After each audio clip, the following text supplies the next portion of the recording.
Hello, you guys, and thank you so much for tuning into my channel. So, I just wanted to make a short video about something that just happened. It actually just happened last night. So, I don't want to say it's a follow-up video, but the story begins, I want to say 2 years ago. I met this boy. I feel like all my story times are centered around a boy. But I met this boy. He's from Finland, and we can call him Leif, because Leif did not give me any life, girl, none at all. Anyways, I made a video about him, entitled "Tranny Chasers." I'm gonna put a link in the video if you want to get a full picture of the kind of guy he is and why I feel stupid for falling for this again. Good end of that video. So, obviously, me and Leif, we had worked together in the same company, different departments, and I just always thought he was a friendly guy. I always thought he was cute.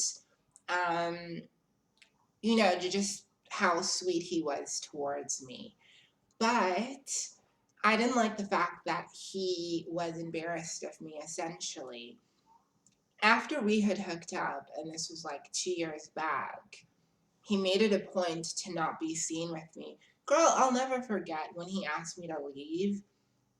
He like stuck his head out. He's like, yeah, just go down the stairs, just right there. Like giving you very much coward, giving you very much like he's embarrassed, like giving you very much all of that.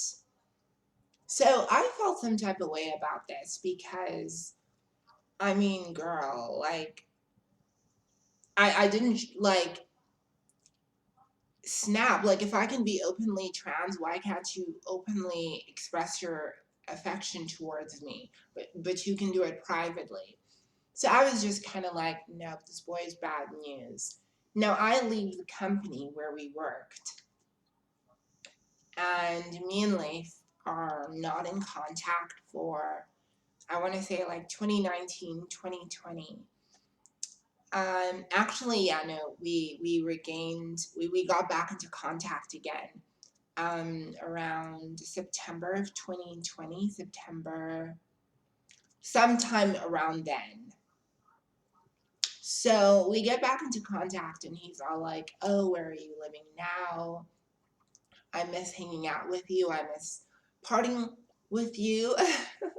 I miss all in my gum. I miss partying with you. Like, we should hang out again. No, I have my reservations about this boy. And I certainly wasn't going to like meet him somewhere privately like we had done before. So I was just very much like, mm, I don't know, I'll see. It's very difficult for me to sort of, if I'm civil to somebody, to, I don't know, like to be hostile or to be rude, even if the person's wrong with me, even if I'm upset with the person. There's always this part of me that doesn't want to make the situation weird. And I certainly didn't want to come across as though I was a girl that had caught feelings, because it wasn't that I'd caught feelings, it was that I was upset with the disrespect that he showed me.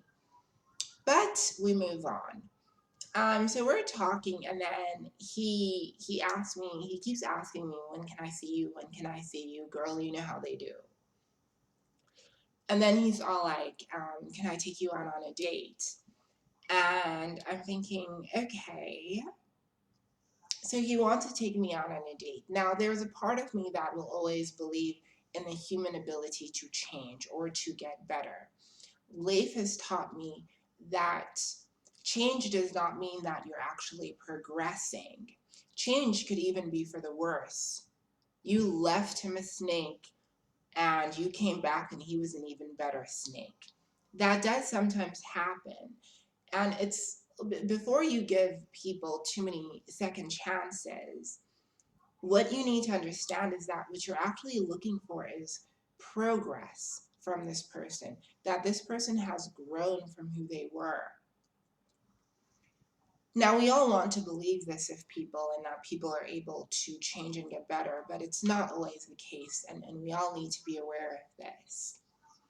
So I'm thinking, okay, like he wants to be seen in public with me, and the restaurant that he mentioned was a restaurant where a lot of my former coworkers would go. I mean, if you went to the station in Cape Town, you were almost bound to meet somebody who had worked in that company, who'd worked in the previous company I was in.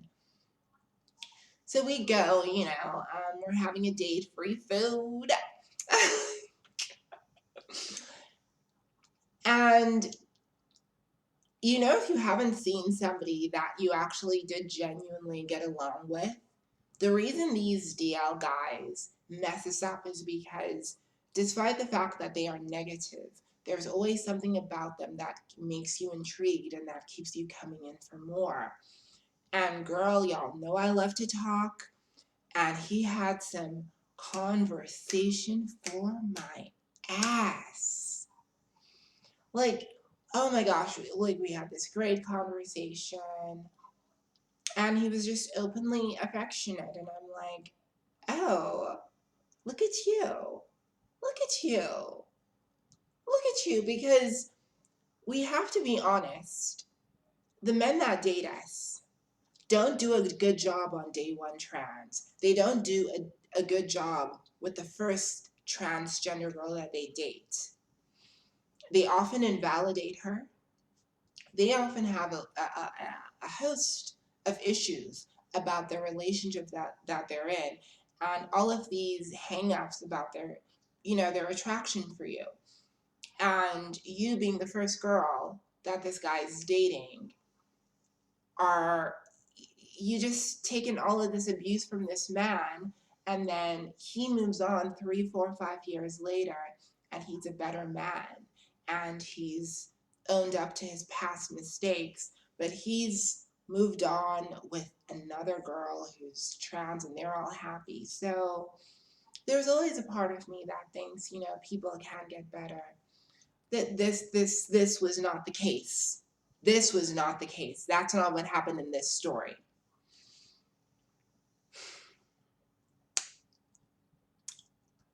So my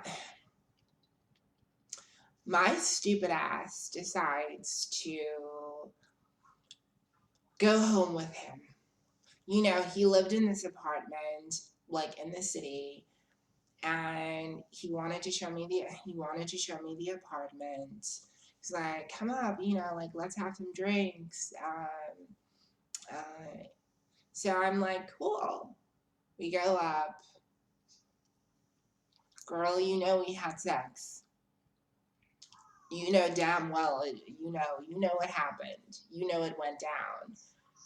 And that's what I always say to these young girls that remind me so much of myself, that, before we go out and we judge trans women and cis women for going back to the same toxic men, you need to understand how emotion works. You need to understand when you're vulnerable and feeling some type of way, it's very easy for you to get pulled back into the same old negativity, on and off like a dodgy light switch, up and down like a yo-yo.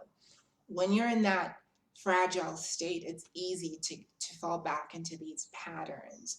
But that's why I like having these conversations with you guys, because my hope is that if you can recognize even a little bit of yourself in me and a little bit of yourself in my mistakes, I hope that when presented with the same men, presented with the same problems, that you're gonna do a little better. I'm just hoping that for you, sweetheart. I really am. So we hook up, uh, and like we hook up, and I go back home, and silence from him. And I sort of expected that, and I took it for what it was. I was like, we just had a little fun. I'm not going to overanalyze this. I'm not going to make it seem like I'm a victim in this situation yet again, as I often do. I'm just going to take it as though we were two young people. It was all consensual. I had a good time. I know that he had a good time. And I'm just going to leave it at that. And I was happy with that. And I had made peace with it to the point that I was even embarrassed that I'd made that video about Leif. But, luckily I hadn't said his name. So I thought it was all good. Now, months pass and we jump into the year 2021. And he's still hitting me up, but at this point I'm in King Williamstown now. So these guys sometimes do this. They hit on you, they hook up with you, they get their little thrill, and then they're bombarded with this shame and they want you to know that you're not their girlfriend. And then they ghost you for a month or two, and then they jump right back into the inbox like nothing happened. So, he kept, messaging me, and I'm like, bruh, I'm in King Williamstown, hours away from you. No. But he was all like, oh, when you're back, we should hang out, we should hook up, we should, And I'm like, at this point, because I'm like, I'm seeing a pattern. I'm seeing a pattern in this man. And I also started talking to somebody else. So, I was being distracted by somebody who is, uh, very interested. So I could care less about Leif until I get invited to a party. So this is how this all came back to me. I get invited to a party. It's my friend Laura's 21st or 22nd. Like it was her birthday. And I hadn't seen my other friend, Jennifer, in months and months and months, and I hadn't seen her son or her boyfriend. So I wanted to see everyone. But Jennifer warned me that before you come, you need to know a lot of the guys from that company we worked at are going to be there. Now, every time I've been at Jennifer's house and those guys have been there, I've been, girl, there was that one married man who pushed me into the toilet, shoved the washing machine or whatever it was in front of the door, and then pushed me against the door and thought that we were going to have sex. Things have happened. These guys that, I love my friend, but some of her male friends, just the way that they're toxic in terms of their masculinity and how I get treated as a result has always just, ugh. So Jennifer warned me these guys are going to be there, and my videos have gotten out in the company, and I was like, more views, more views, more views. They need to just keep watching. so I didn't really care. I didn't really care. I just wanted to see my friends and celebrate with, my girl. So I get there and Leif is there. Leif is there as well as some other guys. And, I start talking to Leif and he's very friendly and he's asking about me and how I'm doing. I let it be known that I'm talking to somebody who's really amazing, and he lets it be known to me that he is engaged for marriage. So I'm just like, oh wow, congratulations. So you're getting married. When did you meet this girl? Because I'm sitting there thinking,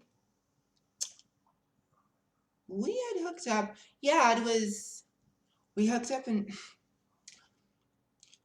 we hooked up more than once, girl. I'm just gonna leave it at that because I'm not embarrassed. No, I'm not embarrassed, but I'm not proud of the fact that I hooked up multiple times with Leif, someone who is clearly using me for sex, and I was aware of it, but I didn't want to see it. Come to find out, he had a whole girlfriend, who he actually met at this. Actually, he met me first. This is when he started talking to me again in September. So he met me first, played around while he was entertaining this new girl. So he's busy juggling his women. He has his one trans sex doll that he keeps private. And then he has the black girlfriend, because he does love black women, the black girlfriend that he can be seen in public with. Girl, can you say bedwench? Because I can.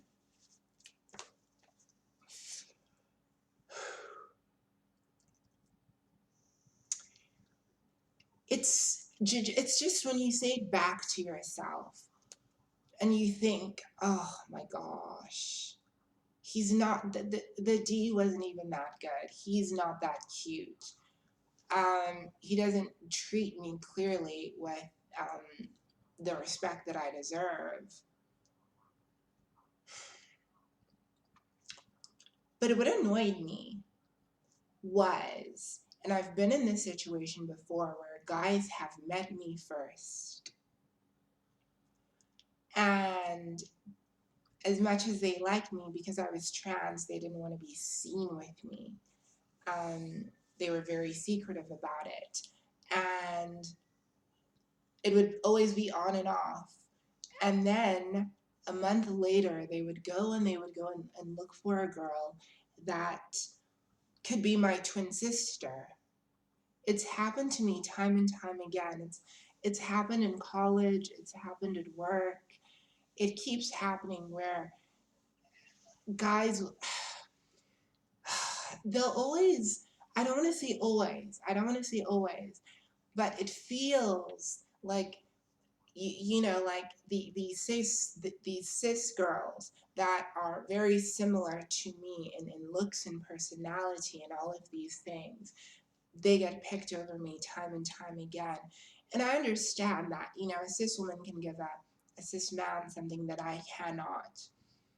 And I'm not out here trying to compete with anybody, because I think as women, we need to step away from trying to compete for men that mean us no good.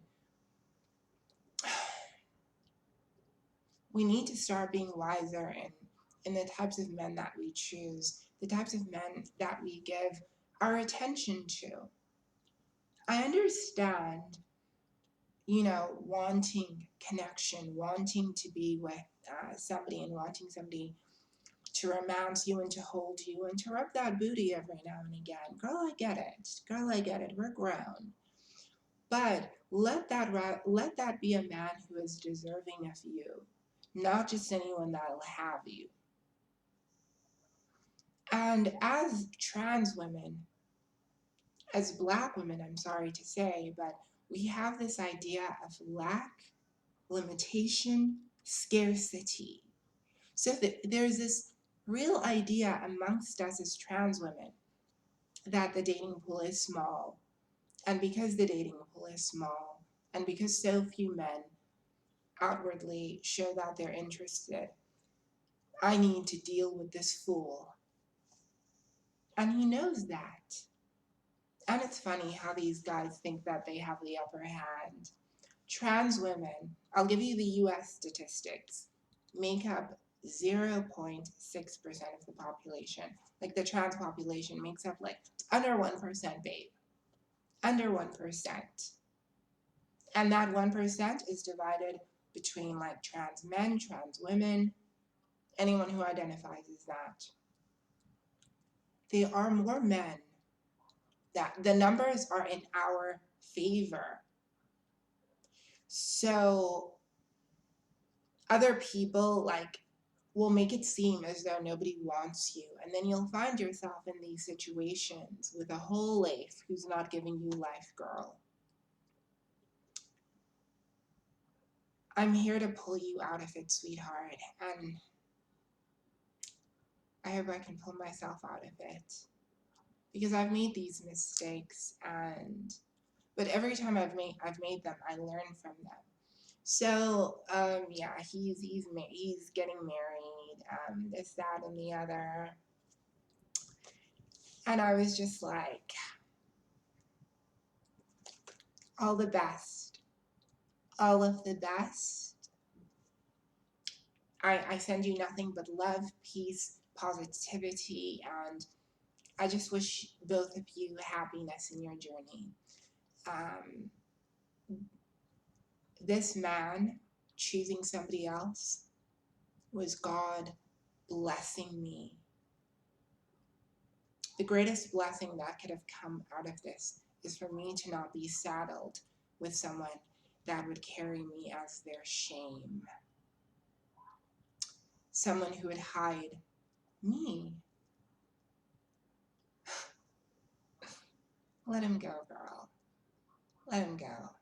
He doesn't deserve you.